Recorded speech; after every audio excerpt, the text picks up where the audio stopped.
Women in Focus, a podcast by British Naturism. Hi, and welcome to Women in Focus, a podcast brought to you by British Naturism. I'm your host, Helen Berryman, and today we bring you episode 33. At British Naturism, we're in the full flow of naturist season with a couple of the festivals already under our belt. We had Nude Fest, which was amazing, unbearably hot, but it was really, really good. Such a diverse group of people, just really good vibe. Coming up, there is still time to book for the Everybody Festival. That is coming up in August. Have a look at the website for the actual dates, ticket information. Today, I'm delighted to bring you another very exciting episode. I'm joined by economist, academic and author Dr Victoria Bateman. Victoria is well known for using her body as part of a political protest, challenging the shame and judgment and restrictions so often placed upon women. Her book, Naked Feminism, explores the relationship between women's bodies, freedom and equality, while her latest work, Economica, uncovers the women whose contributions to economics and society have often been overlooked. I hope you'll agree this is a fascinating conversation about choice, power, visibility, and why women having control over their own bodies matters. So without further ado, please welcome Dr. Victoria Bateman. Welcome, Victoria. Firstly, what should I call you? Dr. Bateman? Victoria? Oh, I'm very happy with Victoria. Okay, that works for me. Victoria is good for me. Thank you ever so much for coming on. I've been building up to this since your book, the first one. Naked Feminism. Met Jingle. And I'm thinking, I don't have the courage to talk to this lady yet. I need to do more research. And then you brought out another book and I was like, I've got to now. I've got to talk to her. It's lovely to talk. Twin? Yeah. The latest Economica. In green and gold. I love how you managed to get a boob on the cover. I know. So that is Phryne. So she was probably the wealthiest woman in the ancient Greek world. And she stripped naked on the seafront at the festival of Poseidon, walked naked into the ocean. And in the ancient Greek world, I mean, you can imagine the uproar at the time. I mean, this was a time when when there were nude statues of men, but not of women. And so even Aphrodite was cloaked, in her representation. So Phryne, she stripped naked on the seafront and she ended up in court and the punishment was death. Gosh. So you can imagine that was a big legal case. You can see why she's gone down in history, Phryne. So she is on the front cover of Economica, a wealthy woman. But yeah, she crossed boundaries when it came to her body. And almost paid a very big price for it. Oh, so she survived the tale. So she did survive. I mean, I'm sure plenty of women didn't in ancient Greece, but she did. And what happened in her trial was, of course, it was an all-male jury. And she had a lawyer, they say a male lawyer. And part of the way through making the case, the lawyer reached over and pulled Phryne's gown off her, leaving her bare in court. And the view of the jury was that she was so Venus-like that to put her to death would offend the heavens. Right. So she got off because her body was considered kind of too beautiful to eradicate. Oh, wow. So that's Phryne's story. I mean, a very fortunate lady. Yeah, but you would think, maybe I'm showing my ignorance here, but didn't the Greeks start the whole I can't even say the word now. So that's right, but they were so hypocritical. It was double standards for men versus women. I mean, to be honest, Sparta was a bit different. Athens was much more puritanical than Sparta. So in Sparta, women could reveal more of their bodies. They could exercise, out in public. So whilst women had relatively more bodily freedom in Sparta, the difficulty with that was the fact that it was all aimed at being, right for pregnancy and, maternal and going on to become a good mother. So there was more body freedom, but it was to be channeled in a certain direction ultimately. So even in Sparta, things were not perfect. Plus, of course, slavery was a big issue in Sparta. So... Right. So before we delve into a lot more of this, because it's going to come up 100%, tell us more about you, the woman behind the books. I'm a chatter, you can tell, can't you, Helen? I'm glad. It's like a good chat, and it's such a pleasure to be chatting with you today, to be with someone who is, open-minded and doing so much in terms of breaking down, the barriers and judgments that surround women's bodies. So thank you for having me on the show. So I am an academic economist and an author. My speciality is economic history, and I began using my own naked body in an artistic and in a kind of political protest sense, really in my 30s. I'm now 46, so I've been at it now for more than 10 years. But that was, that only started in my 30s, and my start in life couldn't have been more different to that. So it probably took my family by surprise, the direction that I went in. So I was born in Oldham. Well, actually, I was born in Tameside next to Oldham, but I grew up mostly in Oldham. And I grew up in a very kind of northern working class family. I'm descended from a long line of cotton mill workers. So, from both of my grandmothers, I heard stories of life in the cotton mills, churning out cloth to clothe the people of the empire. Oh, wow.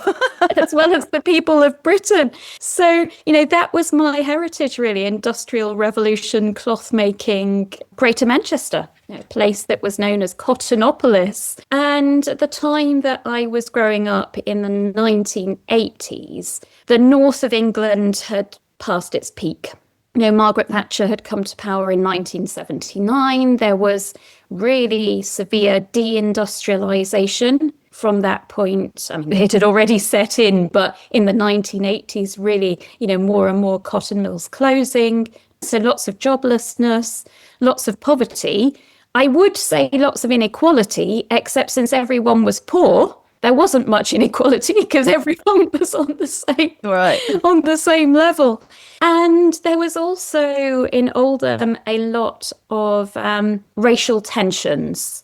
So there'd been lots of immigration, after World War II, including of people from across the empire to work in the cotton factories, to help in that post-war rebuilding. But by the time I then went away to university, to Cambridge, those racial tensions were really starting to boil over, and there were race riots between the kind of white community and the Pakistani origin community, literally people, pulling each other apart on the streets. And so I think in my childhood, there was lots of mixed messaging, particularly as a teenage girl growing up in that, lots of mixed messaging revolving around my body. And I think, this would have been the experience really of any girl growing up in that kind of community. Mm-hmm. On the one hand, you had, by the time I was a teenager, 1990s. Take that, think Oasis, think the Spice Girls. Girl power. Girl power. Don't tell me the Spice Girls inspired you. I know. It was a time when, as a teenage girl, you were expected to wear a boob tube and a mini skirt and high heels, and you'd totter about, Oldham Town Centre on a Friday or Saturday night, queuing outside clubs and things. And so I think, on the one hand, there was this pressure to reveal your body, but in a way that was quite sexualized. Yeah. That put yourself on display in a sexual sense. But then that kind of pressure competed with opposing pressures. So as a girl who saw education as a route out of poverty, who saw kind of doing well at school, getting to university, getting a good degree, who saw that as a route out of poverty, then I also felt under pressure to cover up, as if to be respected as a young woman, I had to present myself in a respectable way. And respectable meant not wearing boob tubes and not wearing short skirts. And certainly I felt in Oldham that what was acceptable within the working class community there, wearing those short skirts and boob tubes.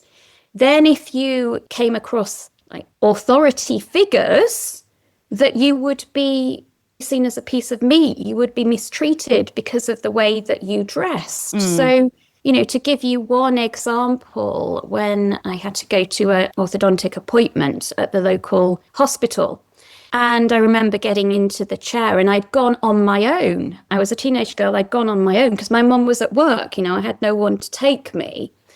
And I got into this chair and the dentist was just so disrespectful to me. And that included, for example, I had lipstick on and he took his fist and he, with his fist, wiped, quite hard across my lips, across my face. And he said, girls don't come to me wearing lipstick. Oh, my goodness. And, it's a microaggression, but the way that as a working class teenage girl, that you would be treated by authority figures like that just had no respect for you. And I remember when I walked out of the appointment, there was a girl I knew waiting outside, but she was waiting with her mum. And I knew when she went in, because she had the kind of protection of another woman, she wouldn't be treated like that. And to get into a very dark area, Oldham was, as we later found out, a hive of grooming gang activity, where teenage girls, not me, but like myself, what would have been my peers, were being sexually abused and exploited.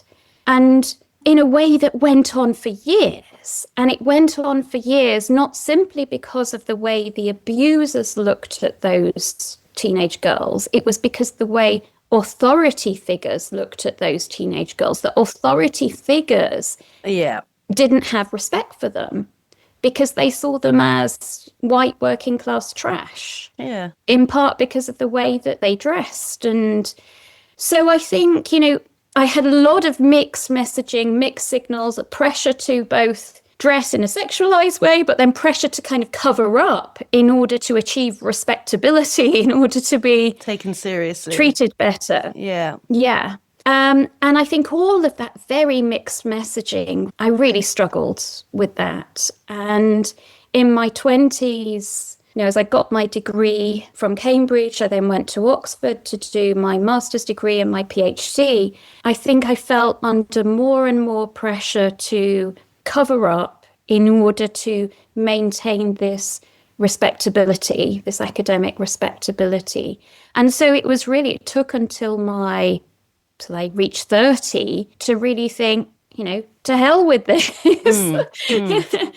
And to break free of what I later in my book, Naked Feminism, called the cult of female modesty, the idea that a woman has to cover up in order to be respectable. So that moment, was it like a eureka moment? So all these years of build up to whoa, I'm not doing this anymore. I think it was. I think the pressures were building beneath the surface. And, I'm a woman who likes consistency and logic. And there seemed to be so much inconsistency and lack of logic revolving around, how as a woman you were expected to behave when it came to your body. So I think we've probably all been brought up with our mums telling us, for example, that if you're showing off your cleavage, if you've got a low-cut dress, then make sure you're covering up your legs. Yeah. Or, if you're wearing a short dress, make sure it has a high neckline. So you're not, you can only do one or the other. And the lack of consistency there, because someone who sees your legs on one day and then your cleavage on another day, they can put the two together to get the big picture. I mean, it's not. Yeah. So, even with basic social rules like that, I mean, the inconsistency. So I think it was really this mental journey first of thinking, what is this doing to us as women? And I think also I became increasingly detached from my own body. The more I felt I had to cover it up to be respectable, the more out of touch I felt with my body. And I felt that was really bad for my health. And so thinking then about women actually helped by this culture in which we're expected to behave a particular way when it comes to our body, or are we hurt by it? And so I started to think about different cultures, different societies, different places across the world, different periods of history, and to think, well, are women really better off in cultures where we're expected to be more modest when it comes to our bodies? And I thought, well, actually, no, we're not healthier. We're not better educated. We're not more prosperous. Actually, it works against us. So I thought, to hell with this cult of female modesty. I'm casting my shackles to one side. And I think also, one of the reasons I could do that was because I was in a position of privilege. And I think, it's not something that is easy for every woman to do, because as there is so much judgment as a society. Yes. And so really, because by that point I was a fellow at Cambridge University. And so, I had this position in a sense within society, and perhaps that gave me more freedom to push boundaries and to do things that perhaps would have been more difficult had I not been in that position. But at the same time, I think because I was in that position, it raised eyebrows in a way perhaps it wouldn't have otherwise. So, which leads us on to the Brexit protests. So yeah, what was it that made you think, no one's listening to me, I need to use my body in order for people to pay attention? Was it like that? So it was 2016. It was just after the referendum results. Do we all remember that crazy June of 2016? Remain versus the Leave campaign. And remember... Doesn't seem like that long ago, but yeah, it is. I know, 10 years ago. Yeah. Can you believe the buses with the promises of, more money for the NHS and all of that kind of stuff that ripped the hearts of so many people, these false promises. And Britain ultimately voted to leave the European Union. And I was so outraged. As an economist, I knew that this was an act of self-harm, and that the promises that had been made, more money for the NHS, cheaper food, and look at us now, necessities. better trade, because we could go out and make all of these trade deals with the rest of the world if we were free from Europe. So, booming export sector, all these promises that were made. I knew it was all hocus pocus, and I'd written lots of journalistic articles on how Brexit would be, bad for households, bad for science, bad for the economy.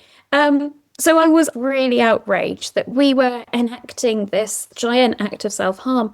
But also I felt embarrassed, really, in front of my many European colleagues at the University of Cambridge. Cambridge is such a global, cosmopolitan place. You're surrounded by the best minds from across Europe, from across the world, people that are helping to push forward the scientific frontier of our understanding of the world. And I was, as a Brit, embarrassed that as a country we had done this. And I was embarrassed about all of the stirring racism that was going on at the time. And so I decided after the vote to spend a whole day naked at work at the University of Cambridge with the words "Brexit leaves Britain naked" written across my body. Did you have to get permission from the university to do that, or did you just rock up? I didn't ask permission. Excellent. And it was a decision I made. It was just after the vote. It was a decision I made on the hoof that morning as I was getting ready to go into work. And I was so outraged. And I thought, do you know what? The best way to summarise the effects of Brexit is that it has left Britain naked on the world stage. And so I thought, you can condense down all those thousands of words I had written into one visual statement. And it was a day when we had all of the end of term meetings. So the students had basically gone home.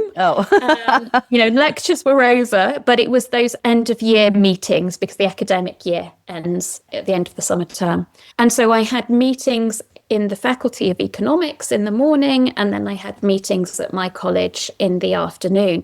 And I'd had the agenda, in my inbox for each of these meetings. You could see what was on the agenda, all the usual end of term things. Of course, Brexit wasn't on the agenda because that was just something out there going on in politics. And yet I knew from my colleagues that this was personal as well as political. And I just dreaded the idea of spending a whole day sat in these meetings, surrounded by my colleagues who were feeling the uncertainty in regard to their lives, their children's lives, that this political grenade had set. And I dreaded a whole day sat in those meetings without addressing this elephant in the room. So I thought, right, well, I'm going to be the elephant in the room. I'm not going to put my clothes on. I'm just going to walk in there. And, other than that, be entirely normal. The meetings went entirely normally. It wasn't at all disruptive. Just literally sat there with the words "Brexit leaves Britain naked" on my body. And how did that go down? So what was interesting was the conversations that it sparked. And actually, after the morning meetings in the economics faculty, a number of my European colleagues stayed behind to chat with me and really opened up about their experiences of the Brexit referendum, including, for example, getting really nasty stuff through their letters, and in the school playground had to face racist sentiment that them and their families had faced that they'd never actually voiced before, to colleagues. So it was really touching, actually, that I think through perhaps that vulnerability of being, the only naked woman in the room, perhaps people felt that they could open up about their own lives. And I think there was some solidarity in that. And in fact, I ended up chatting so long, but that by the time I got over to my college for the afternoon meetings, I'd missed lunch. And so instead, I managed to get a very quick cup of tea in the senior common room. And there is I think, what has now become quite a famous photo from that. And we sat sipping this tea in the common room before then going into my afternoon meetings. But, I mean, obviously, in terms of my colleagues, I had a mixture of colleagues who were Remainers and who were Brexiteers, as in any work environment. And there had been debates and conversations going on for weeks. But I think, academia is a pretty open-minded place. The university is very staunchly pro-free speech. And this was seen very much as an act of free speech, an act of freely expressing a view. And so I consider myself to have been very lucky to have had such an open-minded community around me.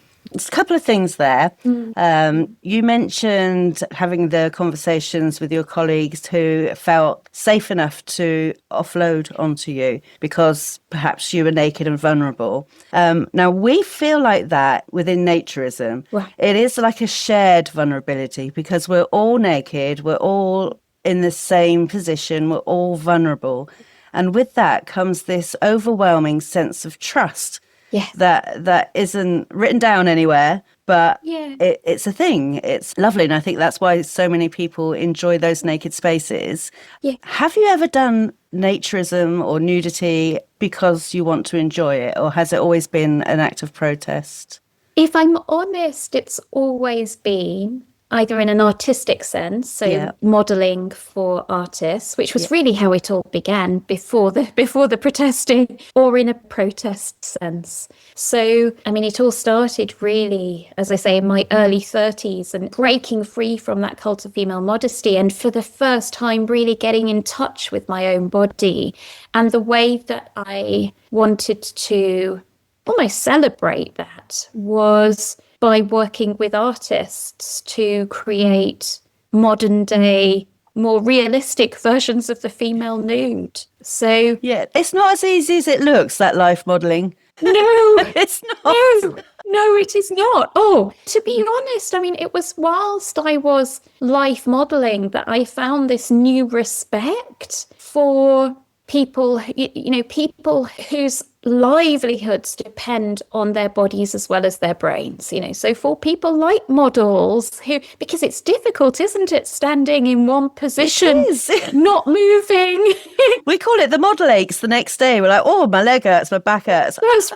That's right. And I think particularly when you've been brought up to monetize your brain, you imagine that like being a model is really easy. You just stand there and pose for a camera or something, And actually, no, it's not. So it did give me quite a respect for, and was one of the things that started to, in my mind, really get me to challenge this idea of the division of women into bodies and brains, and how we're all both bodies and brains. Yeah, I love that. So that was, that life modelling. And initially I posed for just female artists. And then, it was really a question I had to face. Could I go that next step and work with a male artist? And there was a brilliant male artist that I really wanted to work with.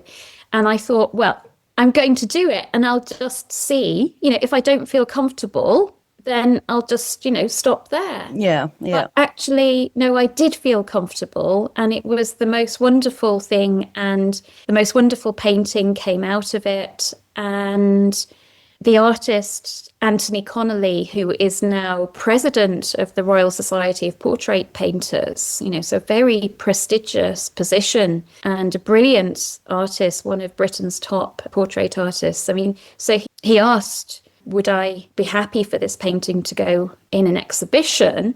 Fantastic. At the Mall Galleries. And so I had to think about that, because it's one thing life modelling, another thing to have what was a life-size portrait of me naked up in an exhibition, on public display. For all the world to see. And I thought, okay, let's do it. And part of my thinking was, look, there are lots of nudes of women in galleries across Europe, across the world. So what's the big deal? And actually this nude portrait, I think, was a celebration of being a woman who had shared her anxieties about her body and no longer felt the shame and the embarrassment about her body. So I'm looking out at the viewer in an unashamed way.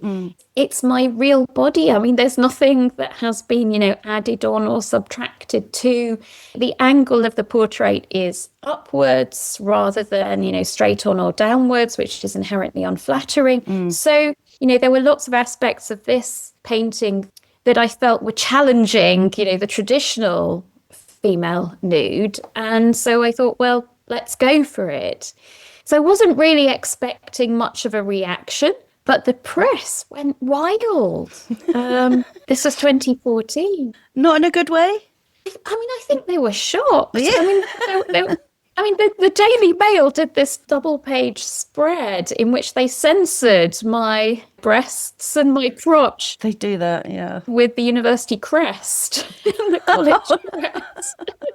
So, there was some humour surrounding it, and I never mind humour, But also there was shock. And again, I think that reveals the way in which, as a society, we pigeonhole women into bodies and brains. And, if you're put in that category of, she's a fellow at the University of Cambridge, you're not supposed to really have a body. It's like you're this just a brain walking around. There's this brain on 2 feet. Whereas if you're seen as a body, you're considered a bit stupid. And so the fact that this painting was on display in a gallery, and it was Dr Victoria Bateman, fellow, Gonville Caius College, University of Cambridge, I think that really, that's why the press went wild. And I think that does, as I say, reveal, I mean, in a sense, it revealed more about society than I had revealed of my own body. Right. Now, people say it takes a lot of confidence to present without your clothes. Yeah. Do you agree with that? I'm the opposite. I had loads and loads of body issues right up until I was 45, probably. 45. And then discovering naturism, well, not accidentally, Simon led me into it and blah, blah, blah, and all that sort of stuff. But he was right. Yeah. Basically, his point was that being around normal people, normal bodies, not being objectified, not being judged would really help with these body issues. And I'm going, no, it must be all weird. It must be sexual. Anyway, cut a long story short, in between the lockdowns, he asked me to support him with this normalising nudity project. Right. And ever the good wife, I said, I'll come, but I'm keeping my clothes on. Yeah. So it was a life modelling situation where the naked people were drawing the clothed me. Yes. But it was really the hottest day of the year. And how interesting. So naked people drawing the clothed Helen. But after about an hour, I felt so silly. I was melting with the clothes on. I got used to seeing the naked people. I could see they weren't objectifying me. And so I just took my clothes off, without a discussion. I just did it. Yeah. And nothing happened. So that was your moment. The world kept spinning. And how did you feel in those few minutes after taking it was odd because I was kind of expecting the world to cave in, or I don't know, people to go, oh my God, put your clothes back on, or something like that. And nothing happened. And I think that's what I liked about it the most, is that it was so unremarkable. Yes. And that people just kept going about their business. Definitely. And by the time that day had finished, we got home and I booked to go again. Then within months, I was on British Naturism campaigning for women. Yeah.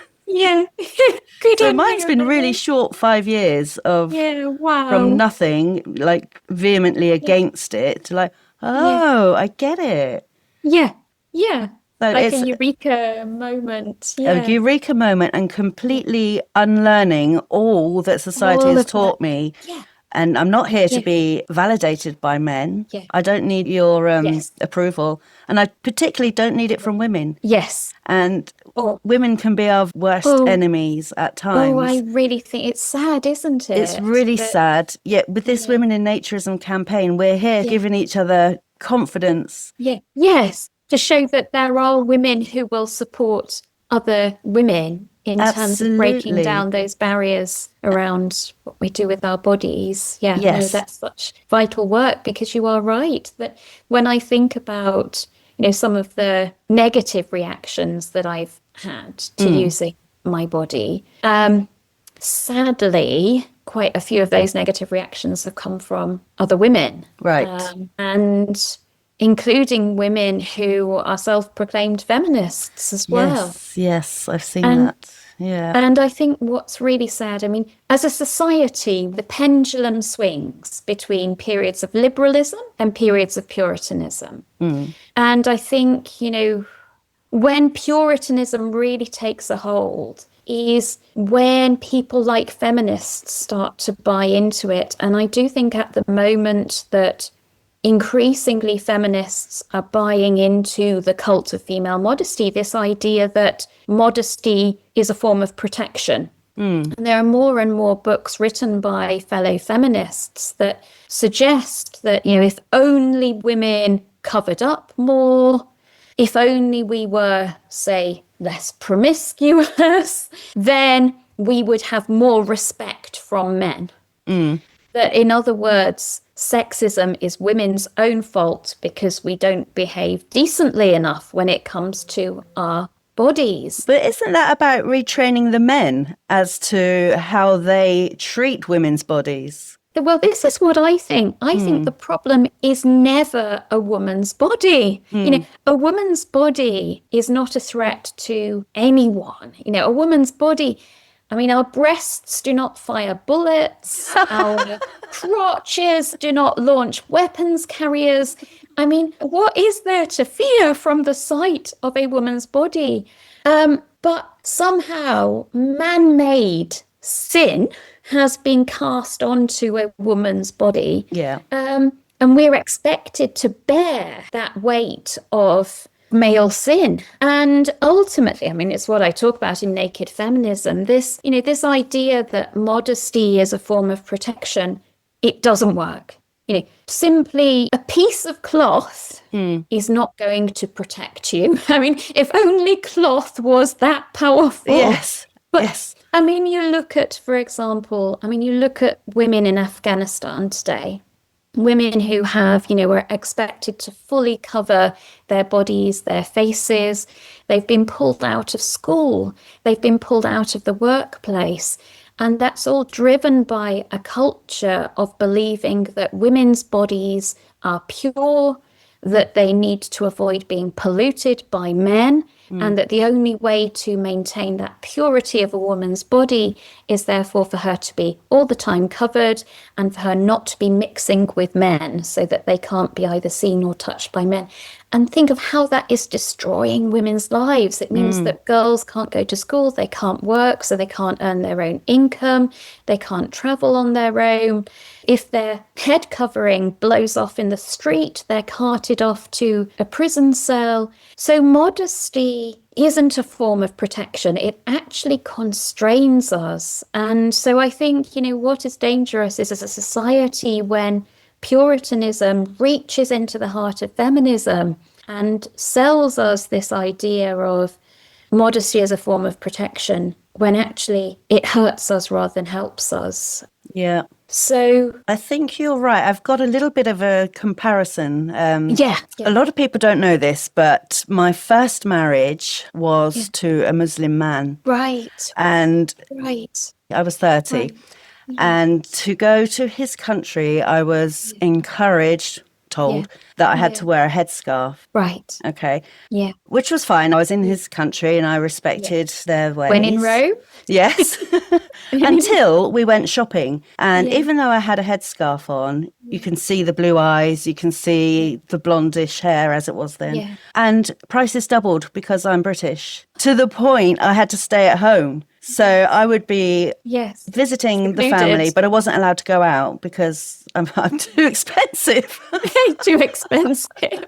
Pushing prices up. And the headscarf did nothing for me. It made me stand out like a sore thumb. Yeah. So whereas I should have been able to go with my normal hair and my normal clothes, and I would have caused a bit of attention, but nothing like having to wear a headscarf. So it validates that point that it is a piece of cloth, but it only served to highlight me a bit more. Yes.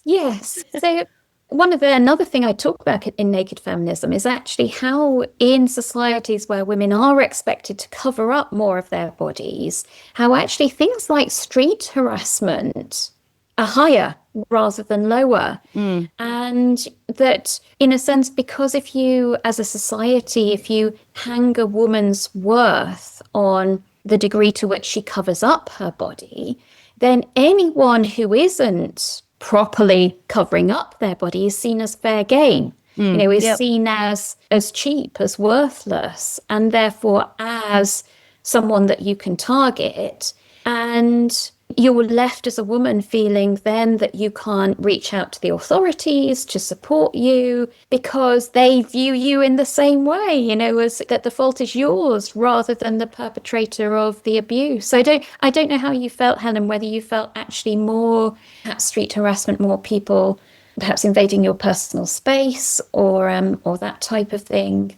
Well, it's interesting when you say if you're presenting sexy clothes or whatever, that society and the authorities think you're fair game. Yeah. Same is true within naturism. Because I post photos of me at nude events, then I have placed myself in a vulnerable position to deepfakes.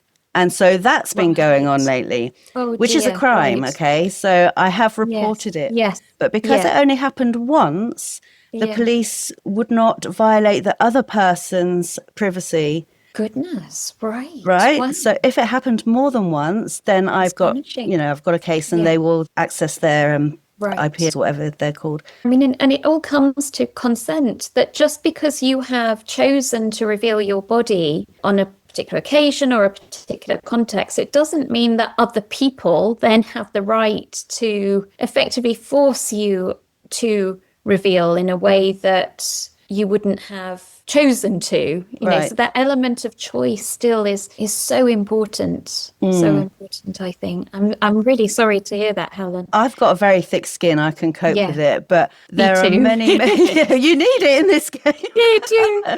But there are many women that wouldn't cope with that. No. And, particularly for naturist women who have found body freedom through this naturism, have found their people, have found lack of judgment, they're comfortable, they're confident, they want to help other women like their bodies, accept their bodies, and have the freedom to have this social nudity. And to have it violated by some idiot or idiots out there and, cropped in a way that you're actively doing something you were never doing. Yes. It's horrible. That is horrible. It is horrible. Yeah. I mean, one of the ways that I think about, the fact that obviously there are lots of naked images of me out there. Anyone can Google and see, they're on my social media thing.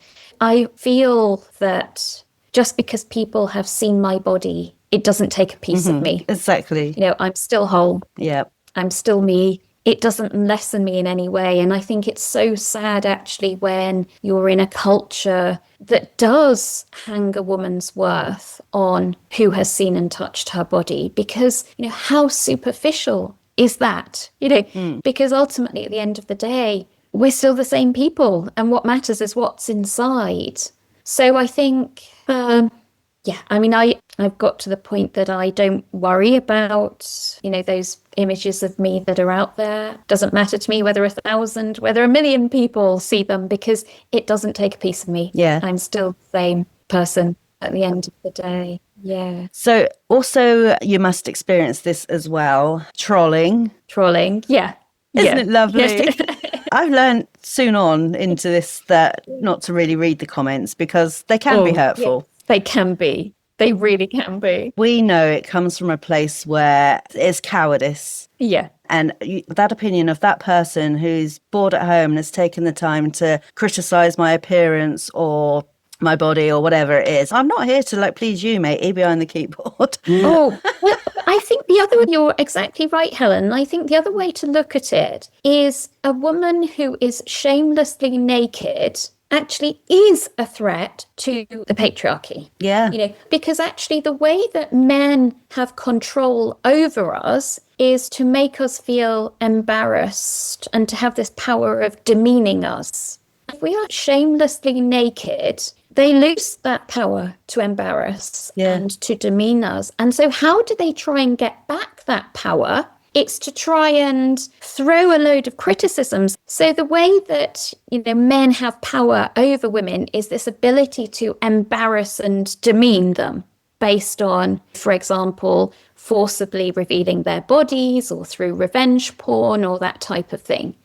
Having us feel anxieties about our bodies, lack of confidence, shame about our bodies. So actually, when we are shamelessly naked and, smiling, it actually quite upsets those kind of men. Definitely. And so how do they try and get power back from us? It's by throwing criticisms in our direction, saying horrible things about our bodies, so that they can remove that smile on our face. But it doesn't. And I think, therefore, just don't believe those criticisms, because they would, even if you were the goddess that is Venus, they would still throw those criticisms at her because they do not like women who are unashamed about their bodies. Yeah. And so I think it's a great strategy to not read comments because actually those comments will inevitably be filled with bile, because that is the way men try and claw back that power over us. And so don't give them back that power.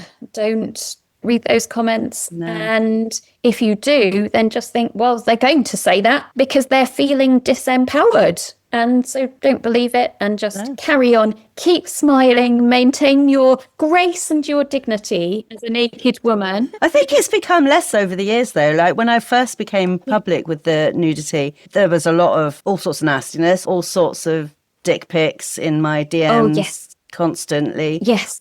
Who actually wants to see that? Like, think about it. Yeah. And when it's done in that very one-to-one, very personal way, you know, someone sending you one of those photos, that's very different to, you know, social nudity or a naked protest that's not aimed at that kind of one-to-one. It's so, you know, it's not hypocritical for us as Definitely not. to say, hang on a minute, that's not right. Yes. So men out there, just stop it.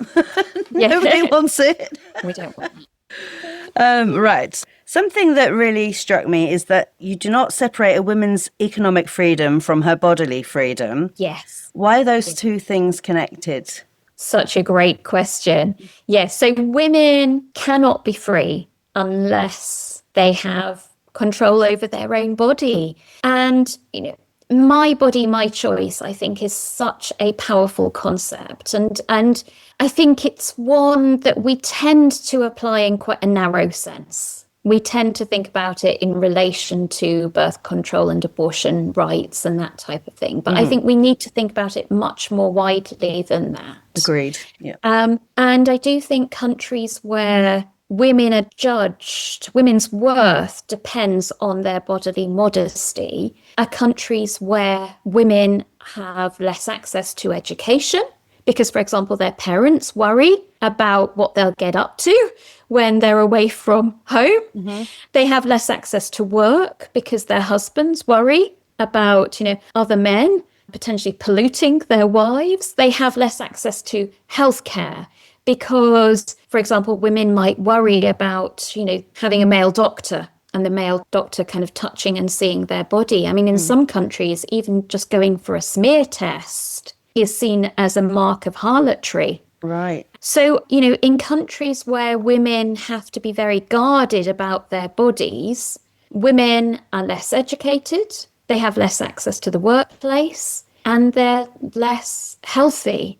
They also have less access to contraception because of a fear of women becoming harlots, you know, a fear that if women have access to contraception, that they'll sleep around. And so, you know, certainly within Trump America at the moment, the reason why the purity pledge movement, the kind of no sex before marriage, that whole movement, the reason why it has gathered so much steam is this fear that women in modern society are being turned into harlots and that you need to protect them from that. And one way to do that is to deny them access to birth control and abortion so that they behave, so that they're good girls. So I think societies where women are very constrained in terms of what they can do with their bodies, where we fear that women will lose worth and respect if their bodies get seen or touched, or if they lose their virginity or whatever else, those are societies where women are economically dependent on men, where we can't make our own way in the world, where as a result we are prone to poverty. So I think we cannot detach women's economic freedom from their body freedom, only in a society where we don't have to fear what women do with their bodies, where we don't have to be obsessed with this idea of women turning into harlots. Can women truly be free to access education, access work, not worry about having to, you know, be seen or touched by male doctors, and so get, you know, the proper healthcare that they need and get access to contraception, for example. It's a bit of a catch-22 in that case, because if the women were able to be more educated, there'd be more female doctors. There would be, wouldn't there? No, that is right. I mean, it does affect our health, doesn't it? And I think, you know, when we're out of touch with our own bodies, when we're expected to be more modest, things like, for example, just examining our own breasts. Yes. Become more difficult for us. Whereas I think if you have reached the point where you are comfortable being naked, that level of comfort that you have with your own body, that you're more in touch with your own body, so you can spot problems more quickly. That is 100% true and has happened to me as well. So as I am naked most of the time, weather permitting, I'm aware of my boobs often. Yeah. And I noticed, this is about 3 years ago, a lump.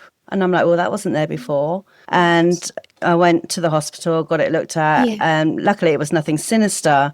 But I was glad that I was able and aware of how my body is and any changes. If I'm permanently covering it up, am I going to be that aware? As well. But it's having the confidence to sort of be okay and look in the mirror and look at the changes and look in the mirror. And that's okay too. Exactly. Yeah, no, that's right. I'm sorry you had to go through that, Helen, and I'm so pleased that everything turned out. Everything is well. Yeah, no, that's right. I mean, I know, sadly, breast cancer, it does affect so many women, doesn't it? And picking it up early is so important. You know, same with other health problems that we could have. So I think certainly there are so many benefits to being in a society where we're more comfortable with our bodies. Yes, and knowing how they work and being grateful that they do actually work. Oh, absolutely. Yeah, I mean, our bodies are wonders, aren't they? I mean, I know that as a society, we so much associate a woman's body with sex. But actually, from our point of view as women, they are the things that perform wonders, that allow us to get around and, you know, live our lives. And if we have children, to bear children, I mean, the miracle of creating a new life. And, you know, our bodies create problems for us too. But because of that, it does help to be really constantly in touch, I think, with our own bodies. Yes, definitely aware of what's going on with them. Right, this is something we've both done. So it's about being naked and being heard in public spaces. So I've appeared nude on Good Morning Britain. I remember watching that. Did you? You were great. Oh, my. Ed Bull said to me, how do you feel being the only naked person here? And I said, well, I felt okay until you mentioned it. Good response. Do you find that people, when you're doing your naked protests or the roll the dice thing, which we'll talk about in a minute, do they remember you being nude more than your message? Or I'd have to take a survey. I don't know. I never like to speak for other people, so I don't know what's going on in other people's heads. I mean, I think it definitely gets conversations going. That probably wouldn't have otherwise happened. And I mean, suddenly, as you say, Helen, I've just emerged from a month-long period of protesting Brexit for the 10th anniversary. Oh, yeah, let's talk about that. And that has involved being naked and alone on the streets of Westminster, Cambridge. Even I've not done that. So I committed myself for a month to mark the 10th anniversary of Brexit, to each time I have to make a public appearance, to roll a die to determine what I wear. And this die, I had it specially commissioned. So 3 options. It has 6 faces, so 2 faces for each option. So one option was an EU flag dress. Another option was just a skirt, so bearing my breasts against Brexit. And the other option was just shoes. So walking naked and alone in a way that conveyed the way that Britain has been left naked and alone on the world stage. And so this month-long protest was, well, I wanted to incorporate that, you know, original protest of 10 years ago, that idea of Brexit leaves Britain naked. But also I wanted to, by rolling this die each day, I'm removing my element of choice over what I wear. And I think that what Britain has done through Brexit is remove choice from us. So choice, for example, in terms of our freedom to live and work across Europe. You know, there are so many ways in which Brexit has narrowed our options. And so I wanted to, you know, through this month-long protest, mirror, you know, in an artistic sense, what Brexit has done to us as Britain. So that was really the whole point of rolling the die. And I would say that it has been the most arduous, the most difficult, the most relentless protest that I've ever done, because whenever I've used naked protest in the past, it's been for a day. And then, I could get home in the evening and think, phew. Whereas a month of ongoing. Every day for a month. So, well, for any public appearance over that month-long period. Okay, yeah, got it. And not knowing the night before a public appearance what I was going to be wearing or not wearing, because I made this pledge that I would roll the die each morning. So, I mean, obviously it's stressful having to say, go out in public and give a big talk, a speech or something like that. But it's doubly stressful when you can't plan in terms of what you're going to be wearing or not wearing. And then you've got to face, well, when the die does land on either just a skirt or just a pair of shoes, you've got to think, right, well, you've got to get there and back. There's not just the actual public appearance. So it has been a arduous month. But I think what does make it arduous is social judgment, isn't it? Because ultimately, I'm comfortable being naked. I don't think that my value and my respect and my worth as a woman should depend on who has seen my body, shouldn't depend on a piece of cloth. But at the same time, we live in a society where people do judge us. And there are, in the process of my naked protests over this past month, there are people that have been very good humoured. And actually on my social media feeds, you can see some of the selfie videos that I did just to document it.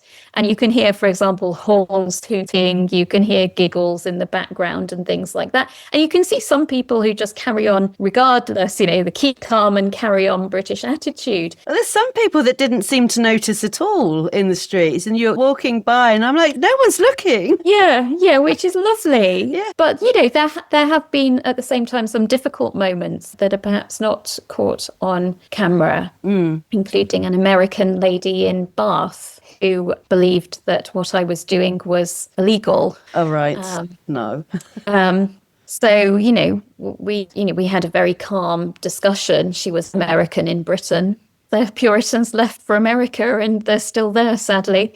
So, there are some people who are perhaps less liberally minded than others. So, and it is that, where you have people that are very unopen-minded and very trenchant and very difficult. That's what makes it difficult, because ultimately I'm comfortable with my body. I don't think that a woman's body is a threat to anyone. And so the idea that I am a threat, there are lots of threats out there in the world. I mean, watch the news and you see, you see continued war, you see new wars breaking out, you see climate change, you see cost of living crises. I mean, these are the things that are the threat. A woman's breasts, for example, they're not a threat to anyone. No. So it's been a difficult month, but I am very pleased with the more well-humoured responses and with the general open-mindedness of many within British society. That's been great. Do you think in the 10 years since your first naked protest, do you see that British attitudes towards nakedness has changed, or is it as bad as it was? I'm not sure it's changed much for the better. I think there's still a lot of work for us to do. I mean, Helen, you're doing such important work within the British naturism movement. Thank you. Such important work. So sadly, I think we all in our own way know there are battles still to be fought. And I mean, ultimately, we have to keep the Puritans at bay. We have to keep making our case. We have to really value, liberal values and keep fighting to be ourselves. And there will always be social constraints. Yeah. And support each other in terms of having the courage where we wish to, defy those social constraints. And certainly when I look back to the period before I embraced my nakedness and used it in an artistic and a protest sense, when I look back to that period before, I was a much less happy person than I am now. I can agree with that myself as well. Yeah. Can you? Yeah. Yes. Yeah. So yes, we do face social judgment and other things, but at the same time, ultimately, I think we are happier people because we are more able to be ourselves. I think you've hit the nail on the head there. I think I certainly no longer care what other people think about my body. It's mine. Yeah. It's got me this far. Yeah, it's a bit looser than it was, but hey, I'm 51 yeah. nearly. And I'm definitely 10 years older than when I was, in my 30s, bearing my body against Brexit for the first time. Oh, I wish I'd loved my body at 30. I should have. Like, it was the best it's ever been. That's right. We should all embrace it today because, it's the youngest we will be today going forward. But yeah, we're all getting older at the same time, aren't we? Oh, our bodies are always changing. First, it's puberty. Then, if you're fortunate enough to have children, it's that. Then it's menopause. Absolutely. And I came across when I was researching images of nude goddesses for a talk that I gave at St Albans Museum last week. And I was exploring so many nude goddesses from history. The Met Museum is in New York is wonderful because they make images of all of their archaeological relics and objects available for free for anyone to use. Excellent. And so I was exploring their archive, and there's this wonderful nude goddess from ancient Egypt who is depicted as an elderly woman with a walking stick, nude and unashamed. Oh, brilliant. With her walking stick. And so touching because so often when we see images of nude goddesses, they are, young and idealized bodies, aren't they? Yeah. That are not achievable. And social media certainly doesn't help with that, does it? No, with it doesn't. The filter culture that goes on. It doesn't. So it was wonderful to come across this goddess with her walking stick. And I thought, what, when I'm 80, I hope I'm just like her. Oh, that's lovely. So with your book, Economica, you have discovered many, many formidable and inspiring women throughout history, aside from Jane Austen, by the way, who I'm a super fan of as well. Do you have a favourite that resonates with you? So one of my favourites is Mary Wollstonecraft. So she was a British feminist of the 18th century, so way before the suffragettes. And she was a writer. She wrote one of the first feminist treatises. And she also ran off to France during the French Revolution to join the French Revolution, which for a young single woman to do at the time was a big thing. Yeah. She got pregnant outside of marriage, but she nevertheless carried on with her writing. And she had love affairs. She broke many a social convention. And when she sadly passed away at a relatively young age after childbirth, her then partner went on to write her memoirs. Oh, lovely. And celebrated the fact that she was such a, free woman who broke social conventions, but it went down really badly in the press. And she was labelled a harlot. Her writings were seen as propagating whoredom. And she became like this forgotten feminist heroine. I mean, the Victorian suffragettes would have nothing to do with her because they viewed her as a bit of a harlot. But she's been rediscovered. Right. She was ahead of her time. She was ahead of her time. Yes. And I love her sense of freedom, her courage in terms of breaking social constraints and living her life as she wished. So I think she is a true feminist hero. Well, I think you're a true feminist hero. You're like Wonder Woman without the bikini. Oh, Helen. No. So what's next for you, Victoria? What's next? I'm going to keep on spreading the word about my latest book, Economica. So I think I have about 8 foreign translations lined up. So I've not long come back from Spain to market the Spanish edition. I've got to go to Paris très bien. in October to market the French edition. I've got others in German, Dutch, Chinese, Japanese. I mean, I've got all kinds. So I'm going to be traveling the world, spreading the message of women's freedom, spreading the message that women can only be free in an economic sense if they have body freedom. So, yes, I'll take Economica global. Oh, well, if you need a sidekick, let me know. Thank you, Helen. Thank you. And I've got one more question for you. Yeah. Are you willing and able to come to Nude Fest 27? For the women's session, Yes! Helen, I'd love to. So watch this space, and that would be wonderful. Oh, but we'll talk offline about that. We will talk. Everyone listening, watch this space. Yeah, definitely. Victoria, is there anything else you want to say that I haven't covered? Anything more about your book or? It's all brilliant, Helen. We've covered so much, haven't we? It's been fascinating. Thank you so much for everything that you're doing. And you are inspirational. I mean that 100%. And we'll be reading about you for years to come. Well, you too, Helen. And it's really great to share our respective journeys and to see that overlap. Yeah, definitely. It's nice to see such different angles, but the message is the same, basically. It's the same.